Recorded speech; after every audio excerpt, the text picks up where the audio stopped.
Selamat datang di podcast Merapi. Ngobrol random, namun tetap sopan, santun, santuy. Halo sahabat PNI, berjumpa lagi dengan podcast Merapi.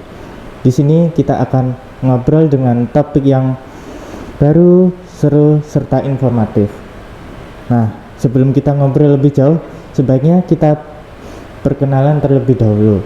Perkenalkan, aku Petrus yang akan menemani sahabat PNI di random episode ini. Nah, seperti biasa di podcast Merapi, kita akan selalu menghadirkan orang-orang yang ahli di bidangnya yang akan diajak ngobrol bareng. Nah, ngobrol bareng kali ini akan ditemani oleh narasumber kita, yaitu Dr. Sari Murnani. Beliau adalah Kepala Klinik Pratama PMI DIY. Tema yang seru dan informatif kali ini ialah hemofilia, warisan yang tak diinginkan. Selamat datang di podcast Merapi, Dr. Sari.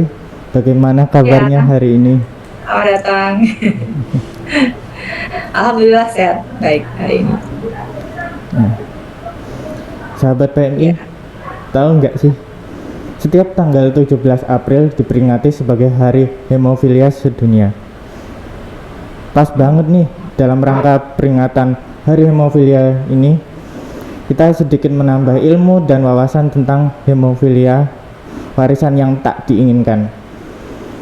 Nah, bicara tentang hemofilia, sahabat PNI pasti sudah tidak asing dengan kata-kata tersebut, terutama sahabat PNI yang terlibat di bidang kesehatan.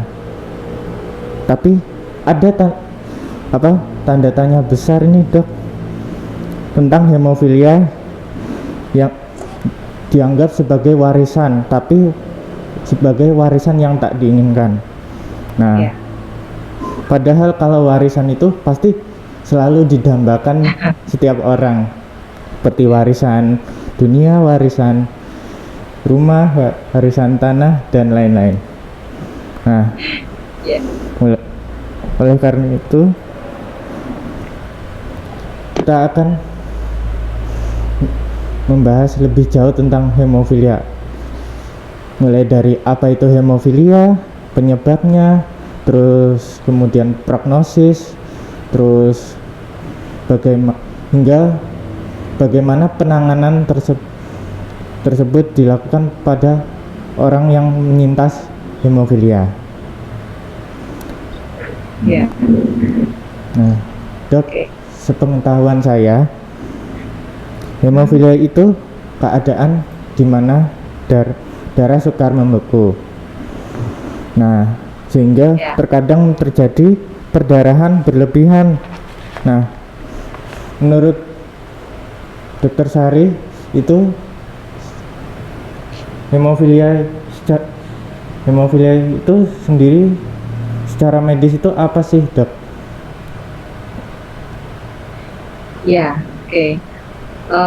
Mungkin menjawab pertanyaan tadi ya terkait masalah hemofilia, kemudian tadi sudah disinggung di awal warisan yang tidak diinginkan dan sebagainya. Kita bahas dulu yang pertama terkait apa itu hemofilia. Hemofilia itu merupakan sebuah penyakit atau gangguan pada sistem pembekuan darah. Jadi hemofilia ini, pada pasien-pasien hemofilia ini terjadi gangguan proses pembekuan darah daripada yang normal ya. Jadi karena adanya kekurangan faktor pembekuan di tubuh manusia itu terdiri dari faktor pembekuan 8 dan 9. Nah, pada pasien-pasien hemofilia ini terjadi kekurangan tadi faktor pembekuan. Oleh karena itu, jadi ketika pasien ini ada luka ataupun ada suatu pembedahan yang sifatnya itu melukai pembuluh darah, dia akan mengalami pembekuan yang lebih lama daripada pasien orang normal. Kemudian hemofilia ini juga sifatnya adalah sifatnya herediter atau diturunkan.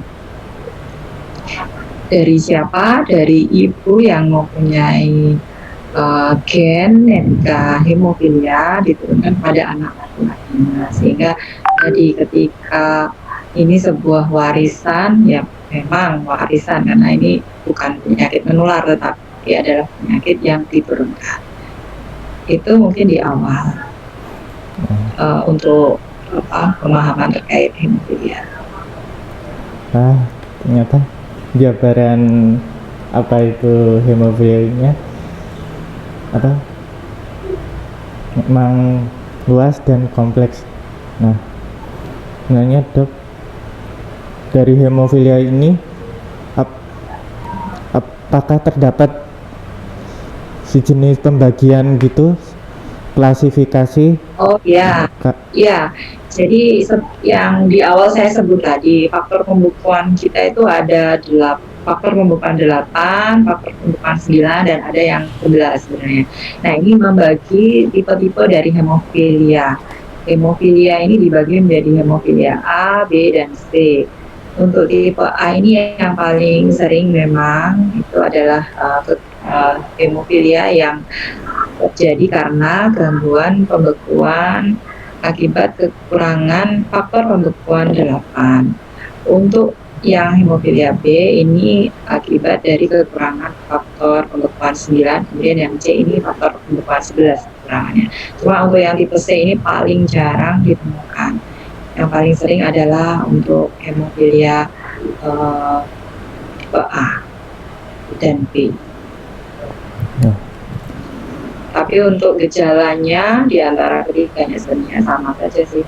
Cuma untuk tipe-tipe tadi itu ada pembedanya lagi, klasifikasinya lagi terkait dari gejalanya. Ada yang ringan, ada yang sedang, ada yang berat.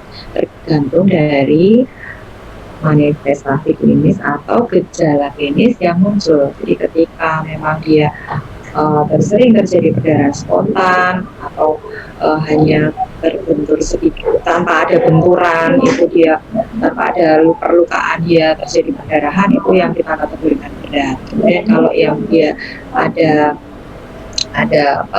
baru ada benturan, kemudian baru ada perlukaan dia mengalami perdarahan hebat, itu sedang. Kemudian kalau yang ringan itu biasanya dia tanpa muncul gejala atau gejalanya hanya ringan-ringan saja, sering memar seperti itu.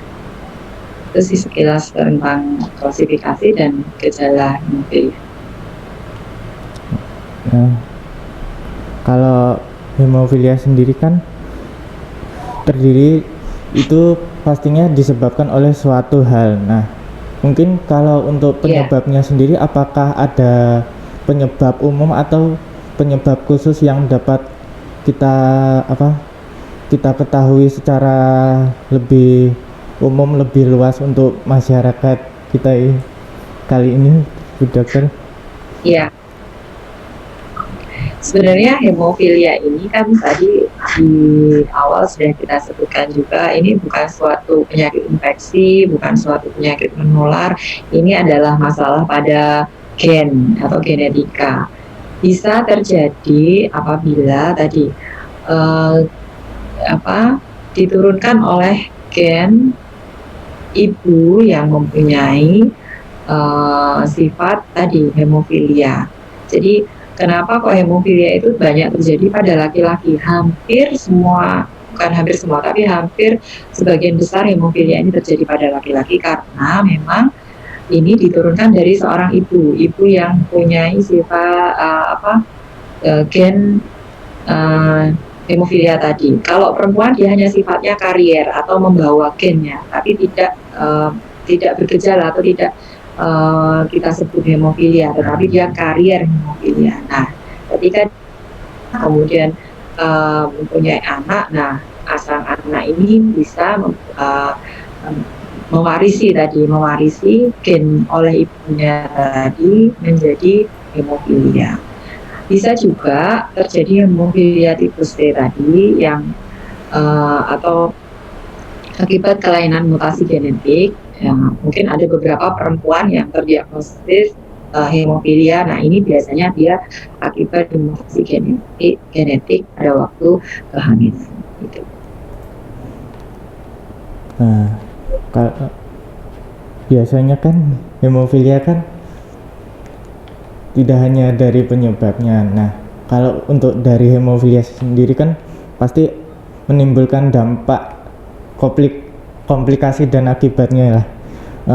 Mungkin dari hemofilia tersebut ada tanda atau gejala khusus yang bisa kita kenali dalam lingkungan sekitar kita, bisa mengenal sekitar orang-orang yang tersebut. Ya, jadi untuk mendiagnosis seseorang ini menderita hemofilia itu bisa dilakukan dengan cara yang pertama, pastinya dokter akan melakukan anamnesa atau wawancara terkait dengan gejala-gejala klinis yang muncul. Seperti biasanya itu muncul perdarahan tadi ya. Perdarahan itu bisa sifatnya terlihat memang ada mimisan, kemudian gusi berdarah atau memar, gejala-gejala nyeri di persendian, seperti itu yang akan digali atau ditanyakan oleh dokter. Kemudian yang kedua dilakukan dengan pemeriksaan fisik, apakah ada tanda-tanda tadi, tanda-tanda perdarahan. Kemudian yang terakhir adalah dilakukan pemeriksaan laboratorium. Nah, pemeriksaan tes laboratorium ini ditujukan untuk menentukan diagnosis dari hemofilia, mulai dari tes faktor pembekuan tadi, kemudian tes-tes yang terkait dengan proses pembekuan darah seperti prothrombin time, kemudian thrombin time, kemudian banyak yang akan dilakukan tes untuk menentukan diagnosis pasti dari hemofilia ini. Nah, kemudian Dok, kalau untuk perjalanannya sendiri sih, perjalanan dari awal mulanya hemofilia tersebut terbentuk hingga proses-prosesnya itu menjadi muncul sebagai momok, tanda-tanda dalam tubuh itu, bagaimana sih perjalanan panjangnya dari hemofilia tersebut?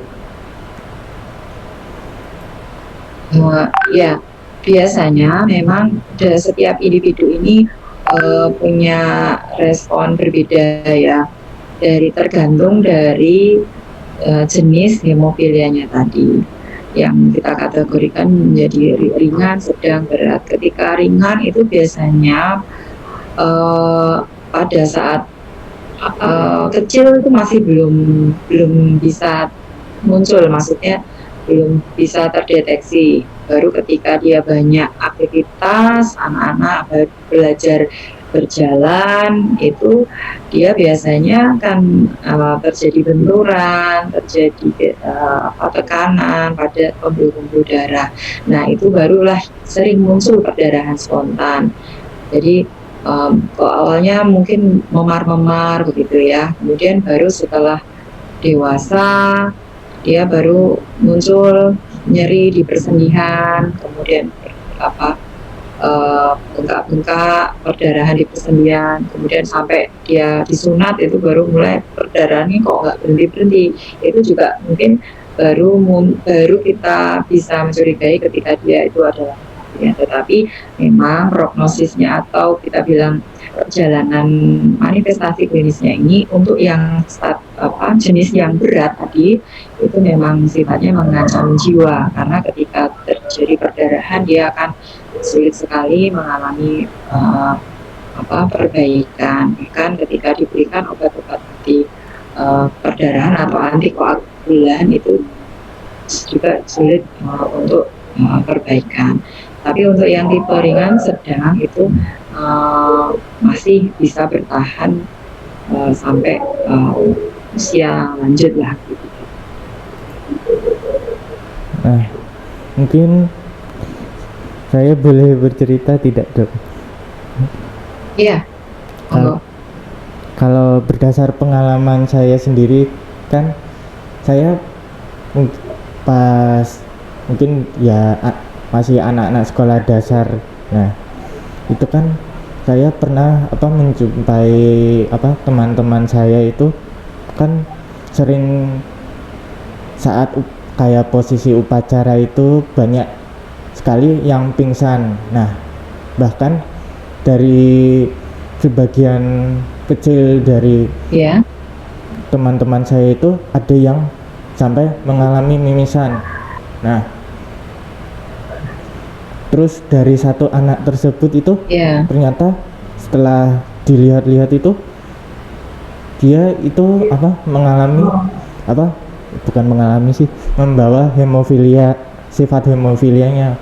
Nah, alhasil kan pasti mimisannya kan tidak bisa mengering, sulit berhenti mengering tersebut. Nah, untuk penanganannya sendiri bagaimana, Dok, kalau kita sebagai orang yang awam gitu ya ketika mengalami hal itu di lapangan? Oke. Jadi sebenarnya dasar utama penanganan perdarahan itu yang perlu kita perhatikan. Perdarahan bisa muncul di mana saja, tidak hanya mimisan, bisa gusir darah, bisa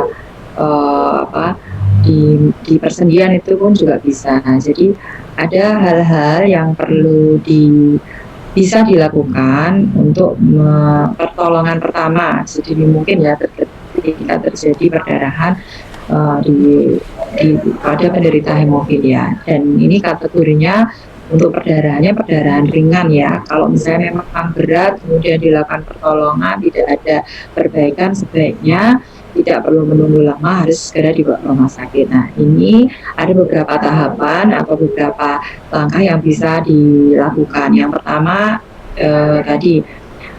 kalau untuk kasusnya perdarahan di sendi, persendian, pastinya dia harus menghentikan aktivitasnya dulu, istirahatkan. Kemudian kalau untuk perdarahan di persendian tadi juga bisa dilakukan kompres atau di kompres es. Kemudian bisa juga dilakukan penekanan atau ditinggikan posisinya.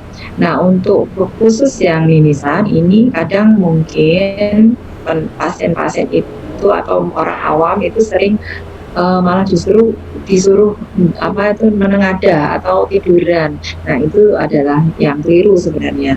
Ya, kalau untuk kasus mimisan itu sebaiknya yang pertama tadi memang istirahatkan. Cuma istirahatkannya itu tidak suruh tidur. Dilakukan duduk, kemudian posisinya kepala itu justru mengarah ke bawah. Kemudian dilakukan penekanan pada pangkal hidung ya, pangkal hidung supaya terjadi menghentikan perdarahan dan mencegah darah itu masuk ke saluran pernapasan. Kenapa kok posisinya itu justru menunduk, tidak menengadah atau tadi ditinggikan begitu. Itu mungkin yang bisa dilakukan pada pertolongan pertama. Akan tetapi ketika perdarahan ini tidak bisa berhenti atau mungkin justru semakin deras, semakin banyak, segera larikan ke rumah sakit atau ke pelayanan kesehatan terdekat untuk mendapatkan terapi antikoagulan. Nah, kemudian apalagi di masa ini kan teknologi semakin maju, apalagi di bagian ilmu pengetahuan serta kesehatan nih, Dok. Nah, seperti yang kita ketahui, hemofilia tersebut bisa dibilang tidak dapat disembuhkan secara langsung. Walaupun begitu, tapi kita bisa seperti tadi langkah-langkah meminimalisir perdarahannya itu sendiri. Nah, sebenarnya kalau untuk cara paling efektif yang dapat kita lakukan untuk meminimalisir perdarahan tersebut itu seperti apa spesifiknya? Iya, jadi memang hemofilia ini kan sangat rentan terjadi perdarahan apabila disebabkan karena faktor pembekuan tadi yang rendah ya. Sebenarnya untuk terapi pengobatan secara medis itu pada penderita hemofilia ini ya memang harus diukur betul kadar faktor pembekuannya. Apabila memang membutuhkan terapi antikoagulan atau diberikan faktor pembekuan tadi itu paling tidak bisa meminimalisir terjadinya perdarahan sehingga para penderita hemofilia ini masih bisa beraktivitas seperti orang normal biasa. Jadi untuk anak-anak dia masih bisa olahraga, masih bisa bermain-main istilahnya masih bermain dengan teman-temannya begitu ya tanpa takut terjadi resiko perdarahan. Dan tapi memang ya untuk menghindarinya pastinya yang pertama adalah ya menghindari terjadinya benturan atau luka pada pembuluh darah, itu saja. Wah, udah banyak ilmu nih yang Untuk dan lagi memang untuk pencegahannya sebenarnya memang sulit ya karena pencegahan terkait supaya saya nggak kena hemofilia itu bagaimana, misalnya turunan saya nantinya nggak kena hemofilia itu bagaimana, itu memang ya sulit karena paling tidak tadi ketika kita memilih pasangan kan nggak mungkin ya kamu punya gen hemofili enggak gitu. Atau tapi itu memang sebaiknya perlu ditanyakan juga karena ini kan pasti diturunkan gitu sehingga apakah nanti perlu sudah tahu bahwa nanti resikonya bahwa ketika saya menikah dengan perempuan yang mempunyai karier hemofili itu dia resiko anak laki-laki saya akan juga bisa kena hemofili. Itu sebenarnya kalau untuk pencegahan di awal tadi. So kalau memang sudah memang penderita hemofili, kemudian dia bagaimana sih saya bisa hidup normal dengan hemofilia saya ya. Jadi pastinya dia harus selalu kooperatif untuk melakukan pemeriksaan secara berkala, pengobatan rutin, kemudian tadi menghindari kegiatan-kegiatan yang sifatnya berisiko untuk terjadi luka atau makasih ya dok, ilmunya banyak nih yang kita peroleh. Terus udah nikah belum? Belum belum. Oh, ya. Jadi kalau pacaran mau nikah tanya. Kalau ada yang hemofili enggak. Tapi bisa saja ketika tidak ada keturunan tetapi bisa juga berpotensi untuk terjadi hemofilia karena ada tipe genetika mutasi genetika ketika hamil kemudian ternyata ada sifat bawah gitu. Jadi tidak mutlak juga. Terima kasih ya dok atas semua informasinya kali ini. Nah, sahabat PMI pasti jadi tahu kan apa yang telah kita peroleh tentang informasi seputar hemofilia kali ini.